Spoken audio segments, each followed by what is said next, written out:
नमस्कार, मैं अंजलि मिश्रा, स्वागत है आप सभी का हमारे चैनल में। केरल कैथोलिक बिशप काउंसिल ने वक्फ बिल का समर्थन किया है। ये बहुत बड़ी खबर है।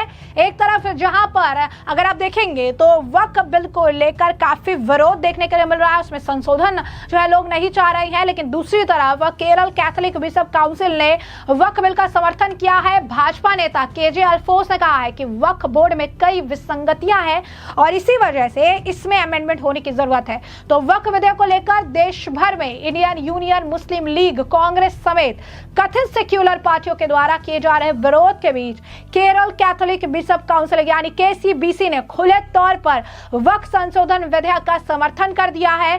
साथ ही उन्होंने राज्य के सभी सांसदों को इस बिल का समर्थन करने की अपील की है। बहुत बड़ी बात है कि राज्य के सांसदों से भी अपील कर रही हैं कि इस बिल का आपको समर्थन करना है। केरल के सभी बिशपों के संगठन से जुड़े पूर्व केंद्रीय मंत्री और भाजपा नेता केजे अल्फोंस ने कहा कि यह विधेयक बहुत ही तर्कसंगत है। अगर आप भारत में वक्फ बोर्ड के इतिहास पर नजर डालेंगे तो पता चलता है कि यह पूरी तरह से तर्कहीन था।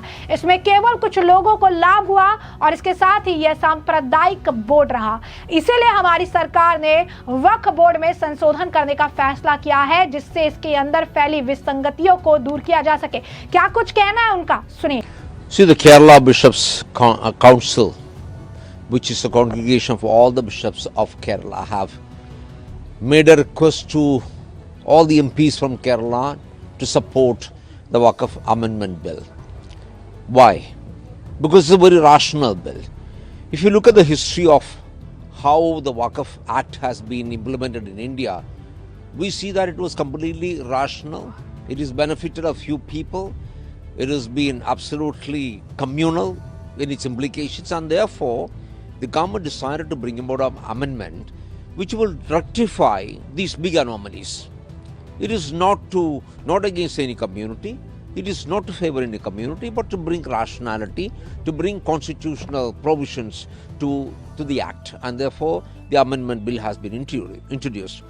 Now you take the case of Kerala Munamba, where hundreds of acres of land which people bought, citizens bought, after paying all the necessary, going through all the formalities, now under the Waqf Act, they're claiming that it is Waqf property.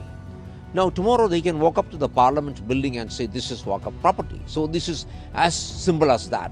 So I think the entire bill act has many anomalies, which is exactly what the government is trying to rectify.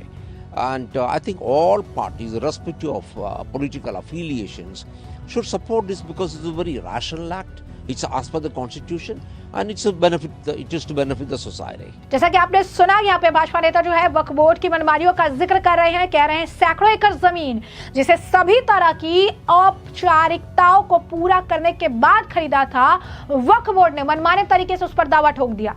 अगर ऐसा ही चलता रहा तो कल को ये संसद भवन पहुंचकर उसे भी वक्फ की संपत्ति करार दे सकते हैं। मुझे लगता है कि मौजूदा वक्फ बोर्ड में कई प्रकार की विसंगतियां हैं, जिसे ठीक करने की कोशिश सरकार लगातार कर रही है। यानी साफ तौर पर अगर आप देखेंगे तो इसे लेकर अब आवाज बुलंद होने लगी है। सुबह ही हमने आपको बताया कि किस तरीके से अजमेर के जो चिश्ती है वो भी वक्फ संशोधन बिल के समर्थन में है और अब एक और आवाज वक्फ के समर्थन में उठी है। और यही नहीं, आपको बता दें कि केंद्रीय मंत्री किरण रिजिजू का भी इस मामले को लेकर बयान है। उन्होंने भी जिस तरीके से केसीबीसी ने इस पूरे मामले को लेकर समर्थन दिया है, इस पर वो प्रतिक्रिया देते नजर आए। क्या कुछ कहना है किरण रिजिजू जी का, जरा सुनिए। This is a very important statement and the request letter sent by the Kerala Catholic Bishops Council is extremely important for everybody. Many Muslim organizations, Christian organizations, Hindus, Jains and also Sikh, they are all supporting Waqf Amendment Bill. We must understand that Waqf Amendment Bill is basically for the interest of the poor Muslims, for the children, for the women, and also to ensure that the properties of the Waqf are managed in a transparent, in a very accountable manner. We are very particular that we ensure for the welfare of the common people. देखिए, इसमें आप एक चीज समझना होगा, ये वक्फ का विरोध करने वाला कौन लोग है? जो कुछ लोग ताकतवर हैं, वक्फ के प्रॉपर्टी को कब्जा करके रखा हुआ है, वो लोग मिसगाइड कर रहे हैं, लोगों को गुमराह कर रहे हैं। ये बिल्कुल ठीक नहीं है। अच्छा, मुझे बताइए कि कुछ लोग कहता है कि ये वक्फ अमेंडमेंट बिल अनकॉन्स्टिट्यूशनल है। अरे कम से कम थोड़ा सा सोच समझ के बोलता तो हमको भी अच्छा लगता। क्रिटिसिज्म करने का राइट है सबका, लेकिन क्रिटिसिज्म कोई तर्क पे तो होना चाहिए। आजादी से पहले से वक्फ का प्रोविजंस है, वक्फ के प्रोविजंस का कानून बनाया हुआ है। फिर 1913 में, 1923 में, 1931 में, फिर आजादी के बाद 1954 में वक्फ कानून बनाया और उसके बाद में 1995 में फिर से वक्फ कानून का संशोधन हुआ। फिर इस बीच में कई बार संशोधन हुआ, तो वो क्या कॉन्स्टिट्यूशनल था? आज उसका अमेंड कर रहा तो अनकॉन्स्टिट्यूशनल कैसे हो गया? अगर वक्फ कानून अनकॉन्स्टिट्यूशनल है, वो गैर संवैधानिक है, तो इतने दशकों तक ये कानून तो चल रहा था, तो उनके बनाए हुए कानून संवैधानिक है और हम कानून लेगा तो वो जो गैर संवैधानिक हो गया। ये क्या तर्क हो गया? इसलिए मैं बहुत विशेष करके जो पढ़े लिखे लोग हैं उनको मैं कहना चाहता हूं, आप जानबूझ करके लोगों को गुमराह ना करें। आपको भी मालूम है, सबको मालूम है, ये वक्फ कानून सबके भला के लिए है और उसमें कोई प्रावधान ऐसा है कि अगर कोई क्रिश्चियन का हो, कोई हिंदू का हो या जैन हो, सिख हो, ईसाई हो या मुसलमानों के लिए भी ये सब पे लागू है कि जो वक्फ बोर्ड के पास एक अनकंट्रोल्ड अथॉरिटी था कि कोई भी जमीन को वक्फ डिक्लेयर करता है, तो ये कैसे हो सकता है? अच्छा, कोई भी कानून या कोई भी समस्या होते हैं तो कोर्ट में अपील कर सकना चाहिए। ऐसा क्या है कि अगर कोई वक्फ बोर्ड निर्णय किया तो कानून के तौर पर वो कोई अपील कर ही नहीं सकते हैं, सिर्फ रिव्यू पिटीशन दे सकते हैं स्पेशल केस में? तो ऐसे तो नहीं कर सकते। इसलिए वक्फ कानून ये देश का भला के लिए है और वक्फ कानून पास होने के बाद खास करके मुसलमानों में जो गरीब तबके के लोग हैं, महिला हैं, बच्चों हैं, सबके लिए बहुत बड़ा लाभ होने वाला है और देश के लिए भी ये बहुत फायदा वाला कानून है और इसको सब लोग मिलकर के समर्थन कर। जैसा कि आपने किरण रिजिजू को सुना, उन्होंने बकायदा इसे लेकर पोस्ट भी किया था और उन्होंने कहा था कि मैं केरल कैथोलिक बिशप काउंसिल द्वारा केरल के सभी सांसदों और मंत्री और अल्पसंख्यक समुदाय के सदस्य के रूप में वक्फ संशोधन विधेयक का समर्थन करने का अनुरोध का पूरी तरीके से स्वागत करता हूं। राजनीति में शामिल लोगों का कर्तव्य है हमारे लोगों की समस्याओं और चुनौतियों का ध्यान रखे, उसका समाधान करे। उदाहरण के लिए केरल के मुंबम में सैकड़ों परिवार पीड़ित है, अपनी संपत्ति और घरों की सुरक्षा को लेकर परेशान है और यह अधिनियम किसी समुदाय के खिलाफ नहीं है। कुछ लोग इसका इस्तेमाल एक अन्य समुदाय के लोगों को भड़काने के लिए कर रहे हैं। वह इस मामले को लेकर आपको बता दें कि जो है इस मामले को लेकर वक्फ अमेंडमेंट बिल को लेकर जो है सीपीआई स्टेट सेक्रेटरी बिनोय विश्वम का भी बयान है। क्या कुछ कह रहे हैं वो? KCBC has a right to express their concern over the issue. And that concern may be the reason why they appeal to the Kerala MPs like that. But they should be very clear in their mind, in their words and in their acts. All of them are my respected friends, all of them. I very sincerely appeal them to think very seriously. The next moment, two ministers of the union government, they came out openly to support them, openly. Why? The reason is quite understandable. The BJP, the Sangh Parivar, the RSS, they want to induce a conflict between the Christians and the Muslims. And they want to disturb the water in the Kerala political scene. And they want to make political fishing out of that. They should understand that. So the BJP, the RSS and those elements at every step are trying to make political gains for the Sangh Parivar. They believe that the Christians can be posed against the Muslims and the Muslims can be posed against the Christians. In that way, they want to make a communal tension in the society.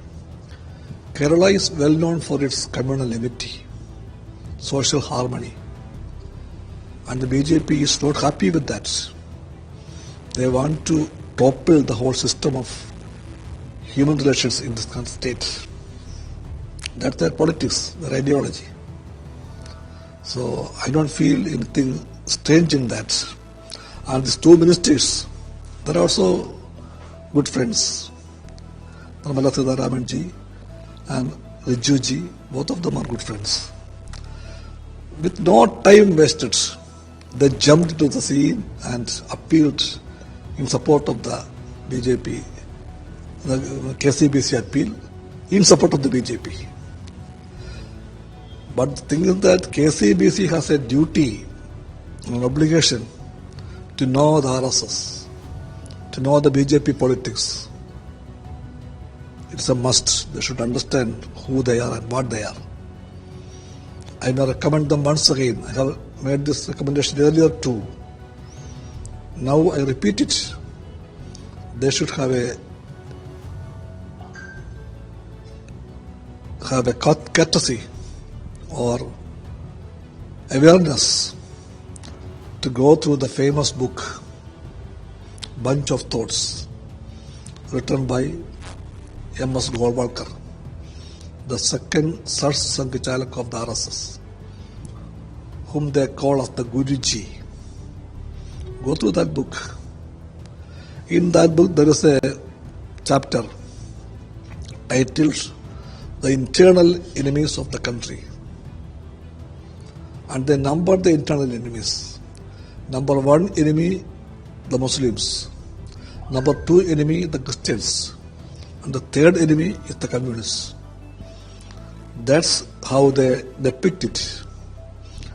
Muslims, Christians and communists, according to them, are the internal enemies of the country and they want to oppose them by all means.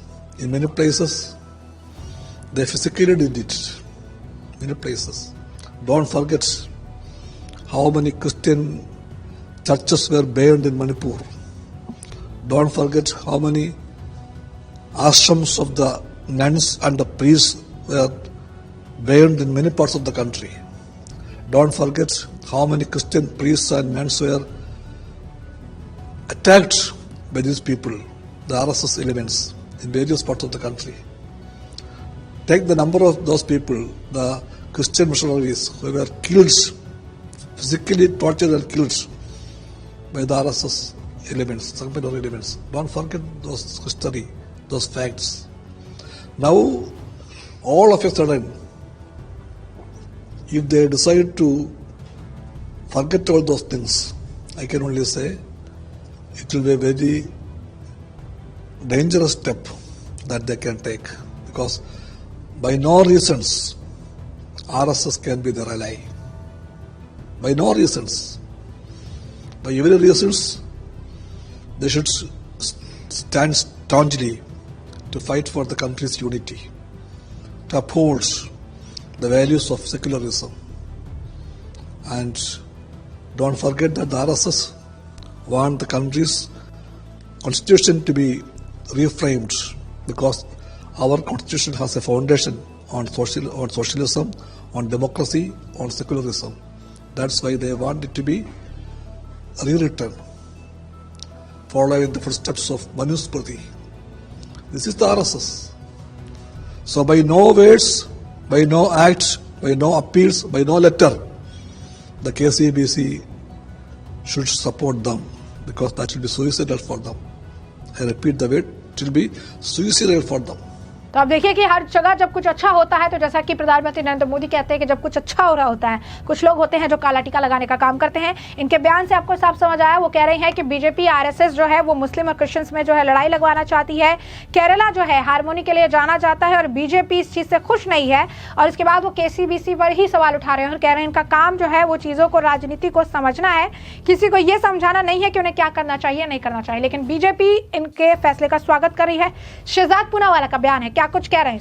देखिए, जो KCBC Kerala Catholic bishop council ने आज एक समर्थन दिया है वक्फ संशोधन विधेयक को, वो एक करारा तमाचा है भड़काऊ भाईजान कमेटी के चेहरे पर, गाल पर, जो वक्फ को बहाना बनाकर मुस्लिम समुदाय को भड़काने की कोशिश कर रही है, जैसे उन्होंने सीए में किया।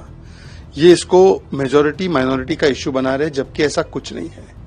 सवाल ये बनता है कि वक्फ की इतनी ज्यादा जमीन जायदाद है, उसमें केवल 163 करोड़ रुपए ही आते हैं इनकम। ये इसलिए होता है क्योंकि इसमें बड़े पैमाने पर चोरी और लैंड ग्रैबिंग और लैंड का मिसयूज हो रहा है। ये लैंड ग्रैबर्स वर्सेस गरीब मुस्लिम इशू है, परंतु इसको हिंदू मुस्लिम का चेहरा देकर जो लोग संविधान की बातें करते हैं, वो लोग किस प्रकार से संविधान के खिलाफ जाकर नफरत के भाईजान बने हुए। कोई कहता है हश्र दिखा देंगे, कोई कहता है शाहीन बाग बना देंगे। एआईएमपीएल भी धमकी देती है, उनके समर्थन में समाजवादी पार्टी, कांग्रेस, तृणमूल कांग्रेस उतर आती है, कहते हैं सिविल वॉर हो जाएगा। तो आज जो संविधान की बात करते हैं उनको शरिया ऊपर रखना है, वोट बैंक की दुकान को ऊपर रखना है, पर ऐसे लोगों को केसीबीसी ने मुंहतोड़ जवाब दिया है। जैसे कि आपने बीजेपी नेता शहजाद पूनावाला का बयान सुना, उन्होंने कहा कि जो ये फैसला, जो सपोर्ट जो है केसीबीसी ने किया है, इसका हम स्वागत करते हैं और ये एक स्ट्रॉन्ग रिस्पॉन्स है भड़काऊ भाईजान के खिलाफ, उन कमिटीज के खिलाफ जो लोगों को भड़काने का काम कर रहे हैं, जो मुस्लिम कम्युनिटी के लोगों को मिसलीड करने का काम कर रही हैं। ये कभी भी माइनॉरिटी या मेजॉरिटी का इशू था ही नहीं, लेकिन इसे इशू बनाने का काम किया गया है। यही नहीं, आपको बता दें कि केंद्रीय वित्त मंत्री निर्मला सीतारमण ने भी बाकायदा के फैसले का समर्थन किया, उनके फैसले का जो है उन्होंने स्वागत किया है। उन्होंने कहा एक वेलकम स्टेप है केरला कैथोलिक बिशप काउंसिल की तरफ से। ये बता रही है कि जिस तरीके से वक्फ बोर्ड है वो किस तरीके से गलत तरीके से काम कर रहा था, अनैतिक तरीके से, अनकॉन्स्टिट्यूशनल, अनफेयर तरीके से काम कर रहा था और इस पर लगाम लगानी जरूरी है। ये बहुत ही बड़ा उन्होंने जो है फैसला लिया है, बहुत जो है अच्छी बात उन्होंने कही है। बता दें आपको कि प्रकाश जो है जावेदकर और में आए तो इसका तो वो समर्थन करें, क्या कहना सर आपका? देखिए, कैथोलिक काउंसिल हो, उसके बिशप ने पूरे केरल के एमपीज को किया है, तो इससे साफ है कि उनका तो जो कैथोलिक के पादरी होते हैं केवल अपना रिलीजियस और एजुकेशन से ही ताल्लुक रहता, कोई सियासत से नहीं।